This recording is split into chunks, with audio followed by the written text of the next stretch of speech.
السلام علیکم ناظرین، آپ کے ساتھ پنجاب سے بہت بڑی خبر شیئر کر رہے ہیں۔ ناظرین، آپ کو بتاتے چلیں کہ پنجاب میں رواں موجودہ سال میں رمضان المبارک کے دوران سستے بازاروں کی جگہ عوام کو بجلی بلوں میں سبسڈی دینے کا اعلان کیا جا چکا ہے۔ نقد رقم اور کچھ اشیاء ضروریہ کو سستے داموں مخصوص پوائنٹس پر بیچنے کے آپشنز بھی زیر غور کیے گئے ہیں۔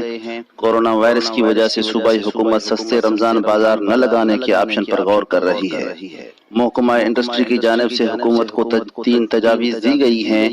ان میں عوام کو بجلی کے بلوں پر سبسڈی دینے کی تجویز بھی شامل ہے۔ 3000 روپے ماہانہ تک بجلی استعمال کرنے والے 1.5 کروڑ صارفین کو سبسڈی دی جائے گی۔ اس حوالے سے محکمہ انڈسٹری کی جانب سے بجلی کی تقسیم کار کمپنیوں سے ڈیٹا جمع کر لیا گیا ہے۔ سبسڈائزڈ بجلی کے ساتھ ساتھ لوگوں کو نقد مالی امداد دینے کی تجویز بھی شامل ہے، جس کے تحت احساس کفالت پروگرام کی طرز پر 20 لاکھ خاندانوں کو 4000 روپے فی قرض دینے کی تجویز بھی زیر غور ہے۔ یہ پیسے بے نظیر انکم سپورٹ پروگرام سے مستفید ہونے والے خاندان کو نہیں دیے جائیں گے۔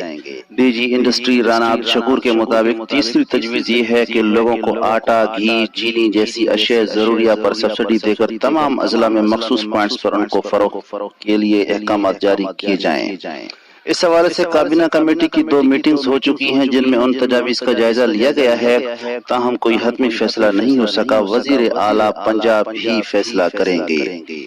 ادھر صوبائی کابینہ کمیٹی نے وزیر اعلیٰ کو رمضان بازار نہ لگانے کی سفارش کر دی ہے۔ سینئر وزیر عبدالعلیم خان کی زیر صدارت رمضان پیکج کے لیے کابینہ کمیٹی کا اجلاس بھی ہو چکا ہے، جس میں ان کا کہنا تھا کہ رمضان میں عوام کو ہر حال میں ڈائریکٹ ریلیف دینا چاہتے ہیں۔ شہریوں کو کیش ریلیف دینے کی حتمی منظوری وزیر اعلیٰ دیں گے۔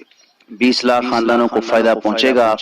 ان کا کہنا تھا کہ وزیر اعلیٰ آج رمضان پیکج کی حتمی منظوری دیں گے۔ کورونا کے باعث رمضان بازاروں اور سیل پوائنٹس کا انعقاد ممکن نہیں، ریلیف ضروری ہے، لیکن شہریوں کی زندگیاں خطرے میں نہیں ڈال سکتے۔ وزیر اعلیٰ سے حتمی منظوری کے بعد مزید اقدامات کیے جائیں گے۔ اجلاس میں قانون، خزانہ اور صنعت کے وزراء نے شرکت کی۔